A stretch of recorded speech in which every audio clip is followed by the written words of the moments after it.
Hello दोस्तों, spring tutorial series में आपका स्वागत है। आज हम लोग देखने वाले हैं कि एक बीन की प्रॉपर्टीज को हम लोग कितने तरीके से सेट कर सकते हैं एक स्प्रिंग एप्लीकेशन के अंदर। तो इस लेक्चर को समझने के लिए पिछला लेक्चर देखा जाना बहुत जरूरी है। अगर आपने देखा है तो बहुत अच्छी बात है, नहीं देखा है तो भी कोई चिंता की बात नहीं, मैं आपको समझाता हूँ। एक हल्का सा जल्दी से एक रिकैप कर लेते हैं। तो लास्ट क्लास में हमने क्या किया था कि एक सिंपल सी क्लास बनाई थी। ये हमारी पोजो क्लास है जिसके अंदर दो वेरिएबल्स हैं, एक वेरिएबल ए है, एक वेरिएबल बी है। और ए के लिए हमारे पास एक मेथड सेटर मेथड है और गेटर मेथड है। सिमिलरली बी के लिए हमारे पास एक सेटर मेथड है, गेटर मेथड है और एक ऐड नाम का फंक्शन है जो इन दोनों को ऐड कर रहा है। तो स्प्रिंग का आपको नेचर पता है कि स्प्रिंग के अंदर हम सीधा किसी क्लास का ऑब्जेक्ट नहीं बनाते, बल्कि हम यहाँ पे डिपेंडेंसी इंजेक्शन का कंसेप्ट अप्लाई करते हैं और ऑब्जेक्ट बनाने की जिम्मेदारी हम देते हैं किसको? स्प्रिंग कॉन्फ़िगरेशन फाइल को, मतलब आईओसी को आप कह सकते हैं।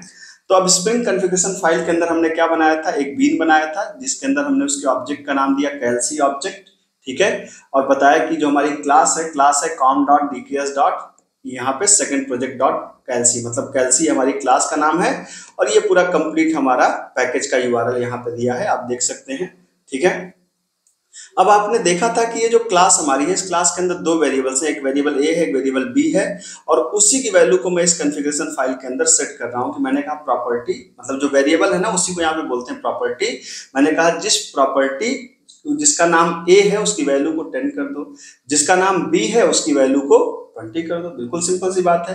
तो एक तरीका तो ये है कि जिससे हम ए और बी की वैल्यू को सेट कर सकते हैं। और ये क्या करेंगे, जब भी सेट करेंगे तो आपको पता है कि यहाँ पर हमने इस ऑब्जेक्ट को मतलब कॉल किया था, ठीक है। तो यहाँ पर आपने देखा गेट बीन, आपने कैलसी ऑब्जेक्ट को यहाँ पर कॉल किया है और यहाँ पर ऐड फंक्शन को कॉल कर लिया। तो आपका ये जो एप्लीकेशन है वो क्या देगा? ये एप्लीकेशन सिंपली उन दोनों वैल्यूज को जोड़ करके रिजल्ट दे देगा जो वैल्यू आपने कॉन्फ़िगरेशन फाइल के अंदर पास करी है। तो आप देखेंगे यहाँ पे सम इक्वल टू 30 आ गया जो हमारा रिजल्ट है, ठीक है। तो हमारा जो आज का टॉपिक है वो ये है कि हम लोग इस जो प्रॉपर्टीज वैल्यू है इसको और कितने तरीके से पास कर सकते हैं। तो बहुत सिंपल तरीका है। तो एक तरीका तो यह है कि हम नेम इक्वल टू ए और हमने कहा कि वैल्यू इक्वल टू, हम यहाँ पे क्या करते हैं, वैल्यू इक्वल टू सीधा यही पास करते हैं, वैल्यू इक्वल टू 10, ठीक है। और यहीं पे इसको बंद कर दें और इसकी जरूरत फिर हमको नहीं है। आप इन दोनों लाइनों को हटा सकते हैं क्योंकि सेल्फ क्लोजिंग टैग लगा दिया आपने, यहाँ भी इसकी जरूरत नहीं है। Property name equal to b और यहाँ पे क्या कर सकते हैं, आपने कहा कि उसकी वैल्यू इक्वल टू, आपने कहा कि वैल्यू इक्वल टू, आपने इसकी वैल्यू को यहाँ पर इक्वल टू डबल कोट्स के अंदर आप करके पास कर दिए, वैल्यू इक्वल टू आपने कर दिया 20, ठीक है। और इस सेल्फ क्लोजिंग टाइप होगा तो आपने इसको दे दिया। तो एक तरीका आप देख सकते हैं कि वहां पे हमारा ये जो कोड थोड़ा बड़ा था, जब हमने सेम लाइन के अंदर हमने कंटेंट को पास कर दिया तो आप देख सकते हैं कि यहाँ पर क्या हो जाएगा, यहाँ पर आप देख सकते हैं कि यहाँ पर रिजल्ट सेम आया, मतलब सम 30 हमारा है, रिजल्ट में कोई दिक्कत नहीं है। तो हमारा यहाँ पर एक ये भी तरीका है वैल्यू को पास करने का, ठीक है। इसके साथ एक तरीका और होता है जो और सिंपल तरीका है जिसको बोलते हैं पी स्कीमा। इसके लिए आपको क्या करना पड़ेगा, सिंपल आपको देखिए बीन के अंदर ये डिफाइंड होता है। आप यहाँ पर जाइए, इस ये जो पहली लाइन है ना, जो कॉन्फ़िगरेशन फाइल की पहली लाइन जो हम लोग शुरू से ही कर रहे हैं, सिंपल आपको इसको कॉपी करना है और नीचे करके इसको आप यहाँ पर आकर के यहाँ पर इसको पेस्ट कर दीजिए, ठीक है। आप कहेंगे तो मैं इसको आपको दे दूंगा डिस्क्रिप्शन में भी ये, और यहाँ पर इसको कर करके सिंपल इसको इसके पैरेलल मिला दीजिए, थोड़ा अच्छा लगेगा। और यहाँ पे करिए कोलन पी, मतलब आप बता रहे हैं कि पी स्कीमा होगा कोलन पी। और हमने यहाँ पर स्कीमा के बाद जो बीन लिखा है बीन्स को हटा करके यहाँ पे पी कर दीजिए। तो ये होता है पी स्कीमा को सेट करने का तरीका, ठीक है।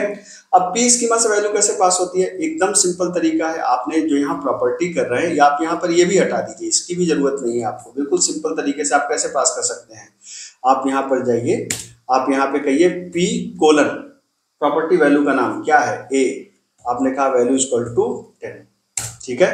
फिर दूसरी वैल्यू का नाम क्या है, आपने कहा कि p कोलन दूसरी प्रॉपर्टी का नाम क्या है b इज इक्वल टू 20, बस यहीं इसको बंद कर दीजिए। तो आप देख सकते हैं कि एक कोड जो हम लोगों ने काफी बड़ा सा स्टार्ट किया था वो कोड हमारा कैसा हो गया, बिल्कुल छोटा सा कोड हो गया।